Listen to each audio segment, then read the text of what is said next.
Hello students, welcome in my class. Today we are starting a new topic, minors and cofactors. आपकी exercise 4.4 में miners and cofactors, ये miners and cofactor बहुत easy concept है, छोटी सी exercise है, इसी video में इसको कंप्लीट कर देंगे।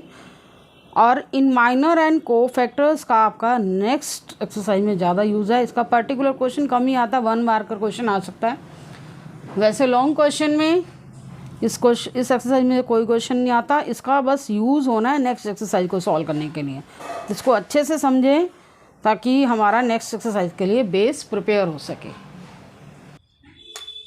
तो सबसे पहले हम 2/2 डिटर्मिनेंट का माइनर्स एंड कोफैक्टर डिटर्मिनेंट के ऊपर अप्लाई होते हैं।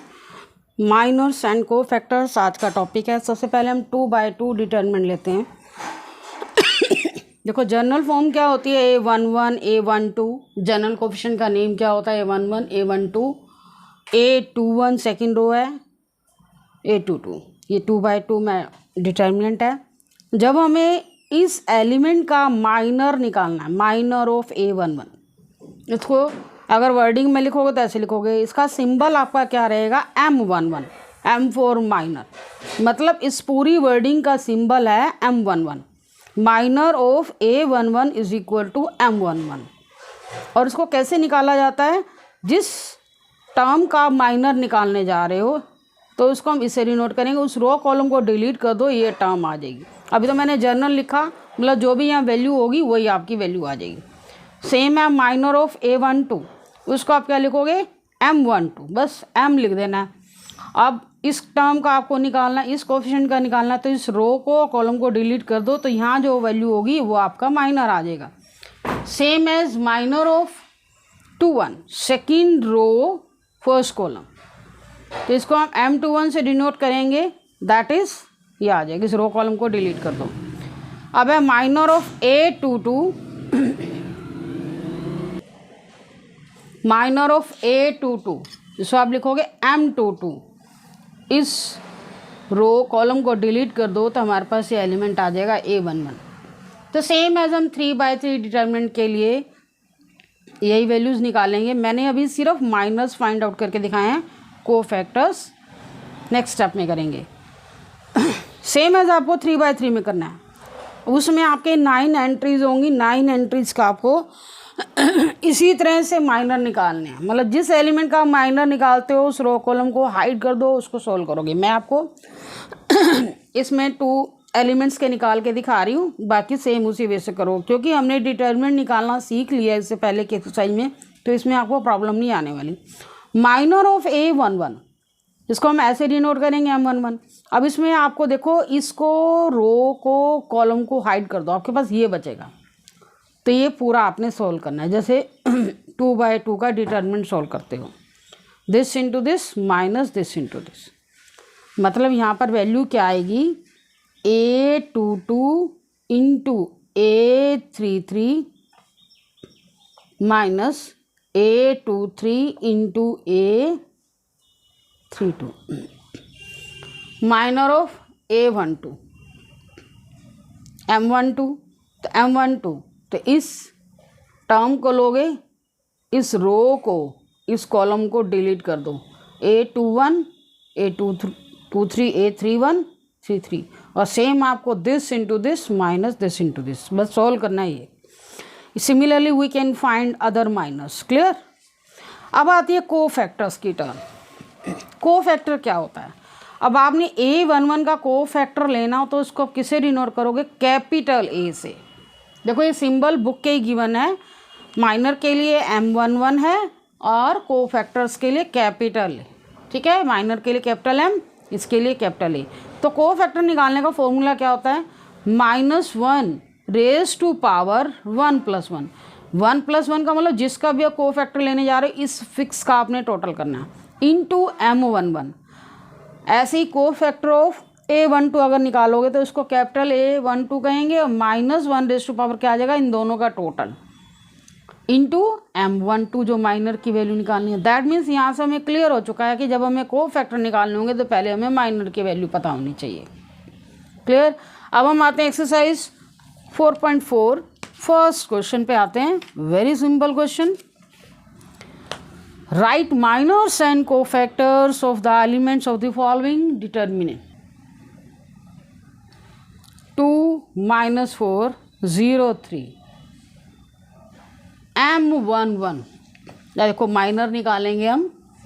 माइनर देखो अभी अभी जैसे हमने 2/2 के लिए इस रो कॉलम को M11 का मतलब है इस एलिमेंट का माइनर निकालने जा रहे हो, उसको हमने सिंबल में लिख दिया।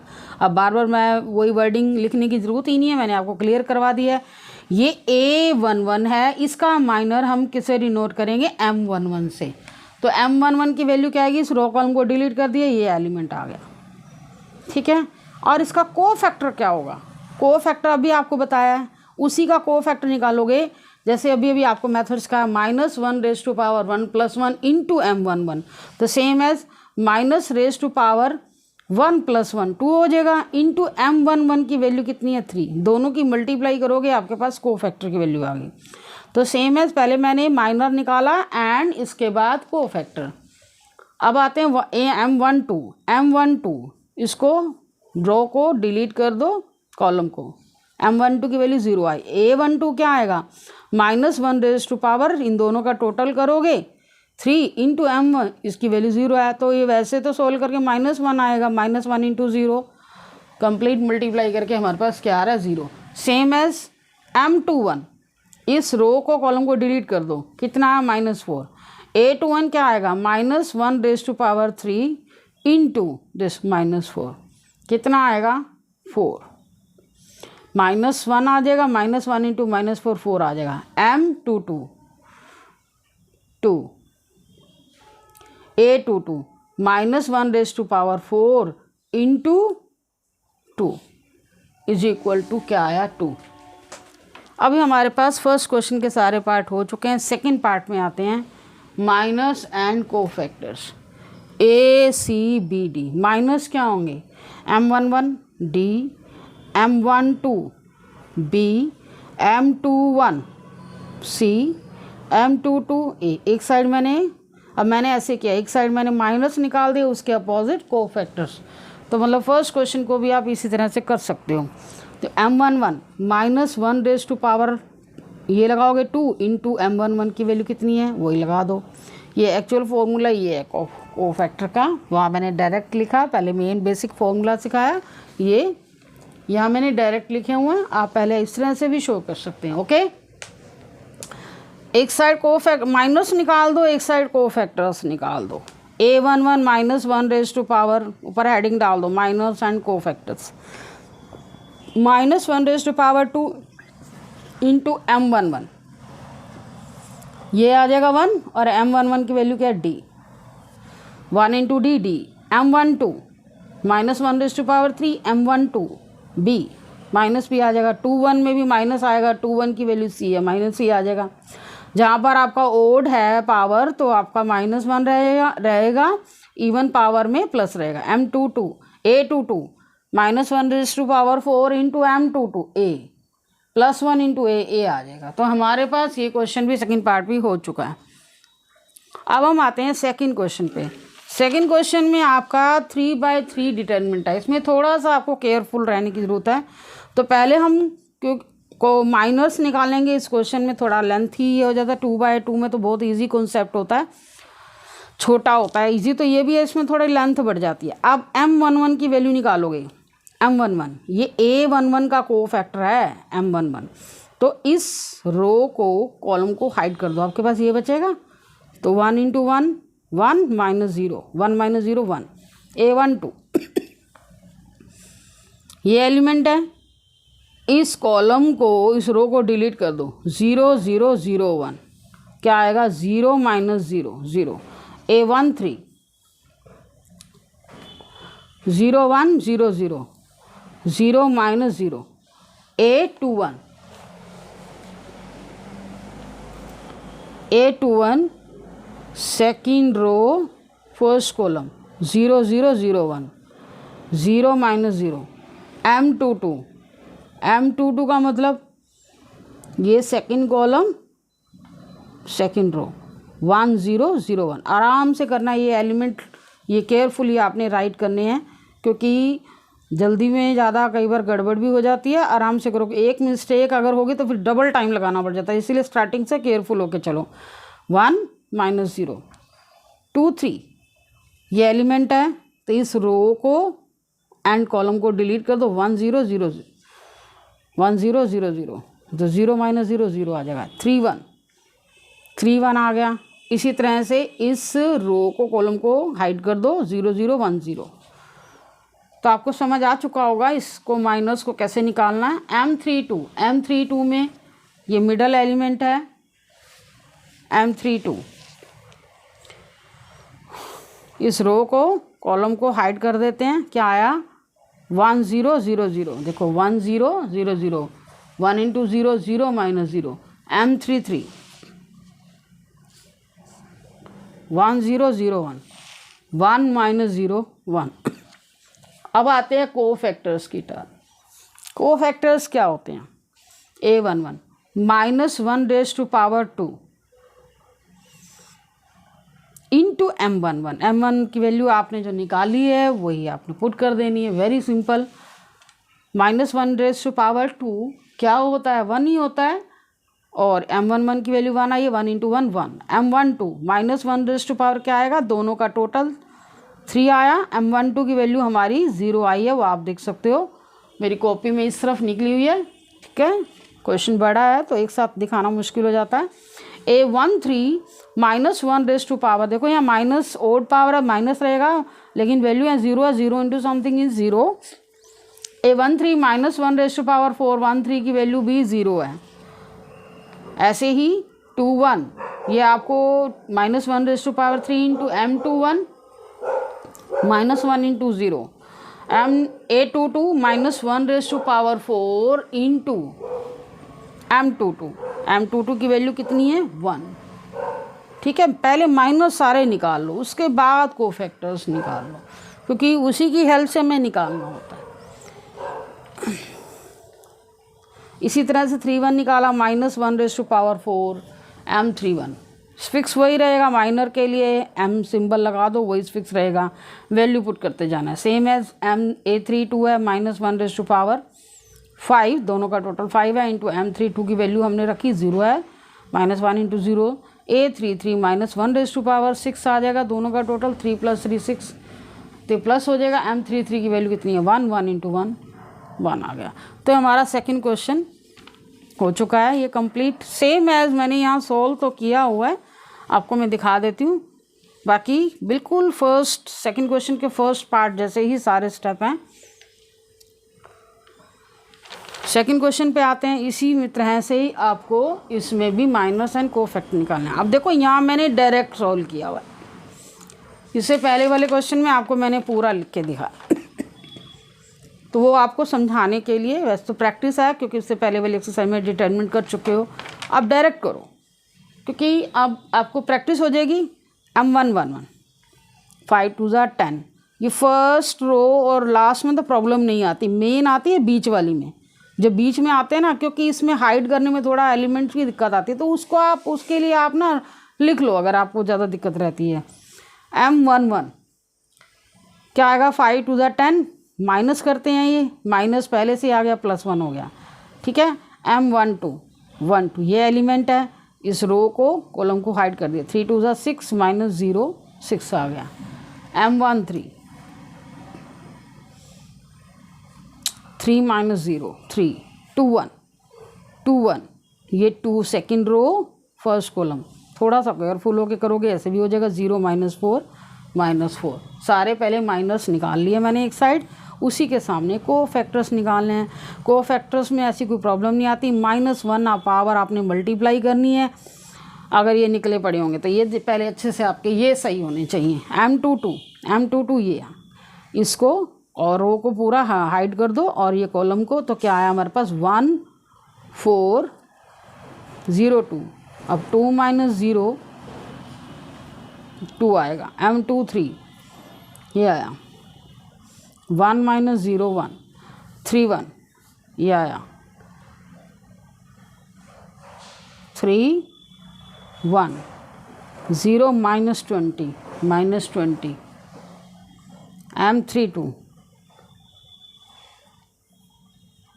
M32 third row second column -1 -12 -13 M33 5 -0 5 आ गया। अब आती है कोफैक्टर्स की turn. A11 -1 raised to power 2 into M11 1 into 11 M12 -1 raised to power 3 into M12 की वैल्यू कितनी है 6 -1 into 6 -6 13 -1 raised to power 4 into M11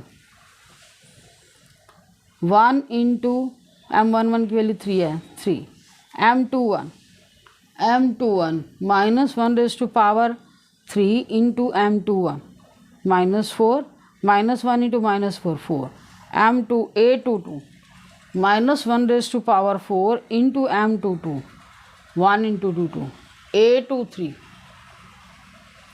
-1 raised to power 5 into M23 M23 की वैल्यू कितनी आई है 1 -1 into 1 -1 A31 -1 raised to power 3 ठीक है -1 raised to power 4 आएगा sorry. M31 की वैल्यू हमने निकाल ही रखी है -20। बहुत सिंपल है, ऐसे कर लो एक साइड। जब आपको डायरेक्ट करना आ गया तो एक साइड माइनर निकाल लो। अगर आप ऐसे भी सोल्व करना चाहते हो तो पहले माइनर्स की वैल्यू निकाल के एंड देन कोफैक्टर्स निकालोगे। मतलब फर्स्ट क्वेश्चन आप ऐसे करो जैसे मैंने आपको दिखाया है, इसके बाद सेकंड क्वेश्चन आप ऐसे करो, क्योंकि फिर प्रैक्टिस हो जाती है, फिर स्पेस भी कम लगता है और टाइम भी कम लगता है। A33 -1 raised to power 6 into M33 which is 5, तो ये +1 into 5 आ गया।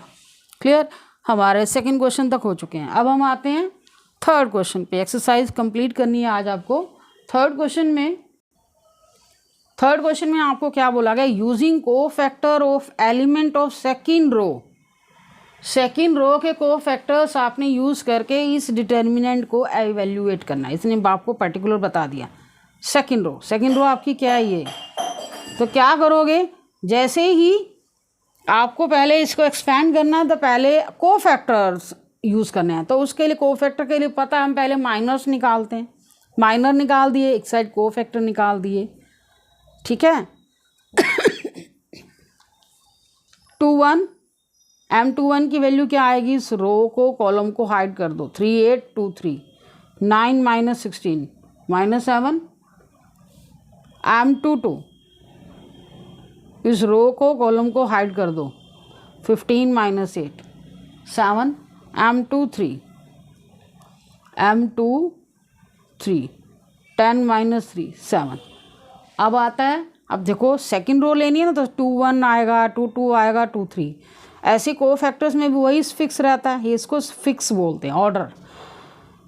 2 1 A21 ये कोफैक्टर्स हो गई। A21 -1 raised to power 3 into M21 की वैल्यू कितनी है -1 -1 into -7 हो गया। A22 -1 raised to power 4 into M22 1 M22 की वैल्यू कितनी है 7 1 into 7 is 7। A23 -1 raised to power 5 into M23 -1 into 7 is -7।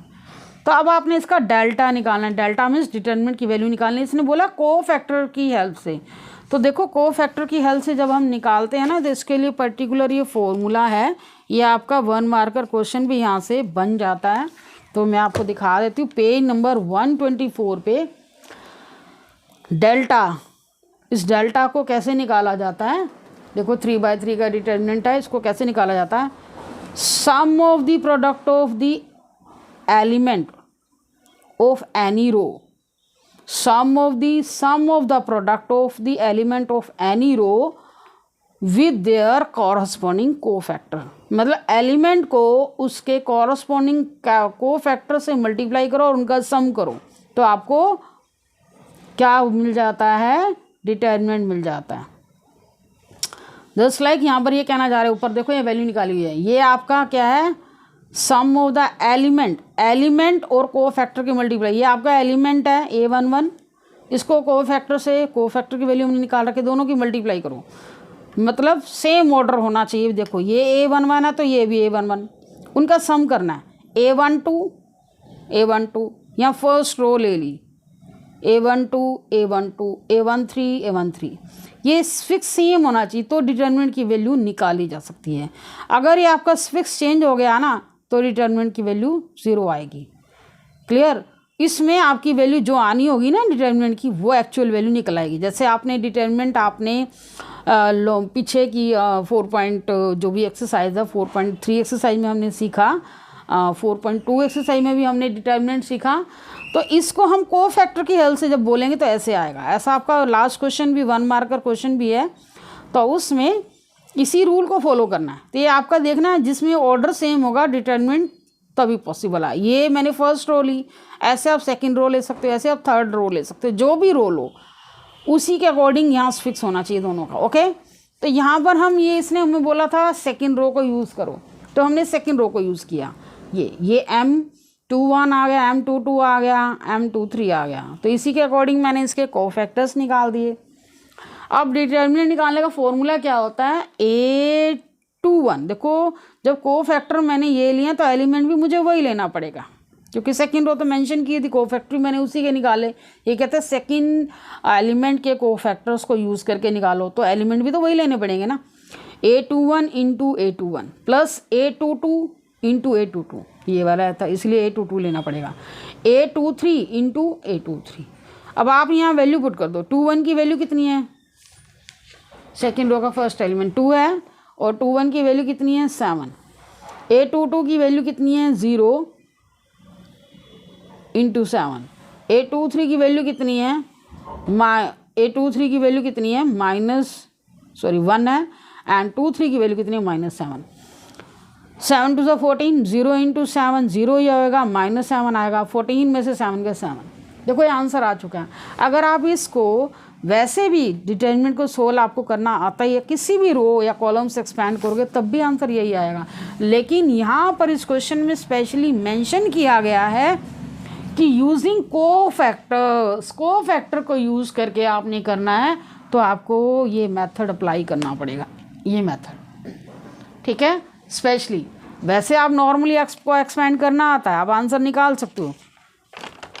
मैंने एक्सपेंड किया हुआ, देखो आपकी नॉलेज के लिए। देखो आपको, देखो एक्सपेंड विद सेकेंड रो से एक्सपेंड कर दिया, तो एक्सपेंड करने का वे क्या होता है -1⁻³ इंटू 2, उस रो कॉलम को हाइड करके जैसे हम पहले करते थे। फिर इसके बाद ये एलिमेंट आएगा, ये 2 एलिमेंट है ना, तो 1⁻4 आएगा, इंटू आगे एक ऑप्शन की फॉर्म में लिखते हैं, इस रो कॉलम को डिलीट करके ये लिखा -2 3 है, ये 2 3 है फिक्स, -1⁻5 इंटू 1। तो ये आपको पता है कैसे करते हैं, इसकी वैल्यू भी सोल्व करके ये आई हुई है 7। लेकिन इस टाइम आपको ये नहीं करना, ओनली ये करना है। मैंने आपको दिखाने के लिए आंसर उस केस में भी 7 है, आपको ओनली ये करना है, ओनली कोफैक्टर्स। ऐसे ही सेम एज हमारा नेक्स्ट क्वेश्चन है, 4th क्वेश्चन में भी इसी तरह से बोला गया है, using the cofactors of third column evaluate this determinant. Using the cofactors, अब कोफैक्टर आपने कौन से लेने, थर्ड कॉलम के। डिटर्मिनेंट हमारा कितना 1 1 1 x y z y z z x, third column. तो थर्ड कॉलम को यूज़ करना है, पहले हम माइनस निकाल लेते हैं एंड देन कोफैक्टर्स, उसके बाद फॉर्मूला अप्लाई करेंगे। 1 3 थर्ड कॉलम पे आ जाइए। ये क्या एलिमेंट है 1 3, ये क्या है 2 3 है, ये क्या है 3 3 है।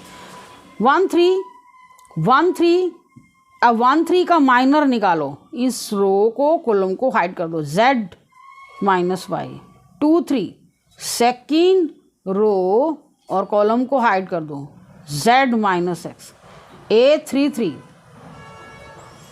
y -x। ओके, अब देखो कोफैक्टर्स, देखो मुझे कोफैक्टर्स निकालना है, लेकिन ये हम निकाल लेते हैं ना, थोड़ा सा इजी हो जाता है।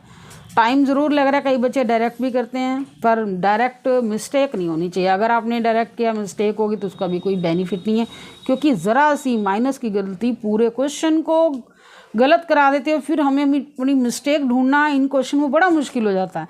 तो कोई बात नहीं, स्टेप बाय स्टेप चलो। 1 3 1 3, आप देखो कोफैक्टर्स, कोफैक्टर तो जस्ट कोई फटाफट इसको टाइम लगा, लेकिन इसको कोई टाइम नहीं लगता। -1⁴ आ गया इंटू m13 की वैल्यू आपने निकाल ही रखी है। 2 3 -1⁵ m23 की वैल्यू कितनी है, z minus x, -1 into Z minus x, ये मल्टीप्लाई करोगे x माइनस जेड आ जाएगा। A33 -1⁻6 और m33 की वैल्यू कितनी है, y माइनस एक्स। अब डेल्टा आपको कैसे निकालना है, क्योंकि इसने बोला है थर्ड कॉलम के कोफैक्टर्स यूज़ करने हैं, तो ये 1 3 है, 2 3 है, तो हमने जो मल्टीप्लाई करने हैं कोएफिशिएंट, तो वो भी तो A13 उसका फिक्स भी तो वही होना चाहिए, A13 into A13, A23 into A23, A33 into, मतलब आपने इन कोफैक्टर्स को देख के वही स्मॉल एलिमेंट, ये एंट्री आपको पता है ये क्या लेनी है। A13 का मतलब A13 आपका ये है YZ, तो यहाँ पर कैपिटल A13 की वैल्यू पुट करो। A23 की वैल्यू कितनी है, ZX into A23 x minus Z. A33 कितना है हमारे पास, YX इंटू A33 कितना, Y माइनस एक्स। अब देखो इसका आंसर लाने के लिए सबसे पहले तो हमें इसकी मल्टीप्लाई करनी होगी, YZ² माइनस Y²Z, थोड़ा सा ये क्वेश्चन लेंथी है, फैक्टर्स करने पड़ेंगे इसमें। ZX² minus Z²X, XY² minus X²Y। अब आपको क्या करना है, ZX² minus Y² plus YZ²। यहाँ मैंने ना टर्म्स को कलेक्ट किया जिसमें से जो टर्म कॉमन आ सकती है, ZX² Y²Z, इसको लिखा, इन दोनों में से हम Z कॉमन ले लेंगे, ठीक है, ये पेयर बना लिया। ऐसे ही YZ² माइनस Z², यहाँ से हमारा क्या कॉमन आ रहा है, Z² कॉमन आ रहा है, और लास्ट पेयर में क्या कॉमन आ रहा है, XY कॉमन आ रहा है, Y माइनस एक्स। ये पेयरिंग इस तरह से की है, इसमें XY एक ही कॉमन आ रहा है, साइन का डिफरेंस होता है तो उससे मैनेज कर लेंगे। यहाँ से Z कॉमन आया X² माइनस Y², यहाँ से Z² कॉमन आया Y माइनस एक्स, यहाँ से XY कॉमन आया Y माइनस एक्स, तो Z इंटू Z कॉमन आया, इसके फैक्टर करोगे x plus Y into X minus Y. यहाँ पर आप x माइनस वाई लाओ ताकि आप कॉमन ले सको, तो माइनस मैंने कॉमन ले लिया, -Z² हो गया minus XY, x minus Y. अब आप देखो x minus Y whole term में कॉमन आ रहा है, तो x माइनस वाई हम होल टर्म में कॉमन ले लेते हैं, तो आपके पास क्या मिलेगा, z into X plus Y minus Z² minus XY, x minus Y, ZX plus ZY minus Z² minus XY। अब फिर से आपको इसको मैनेज करना है। यहाँ से देखो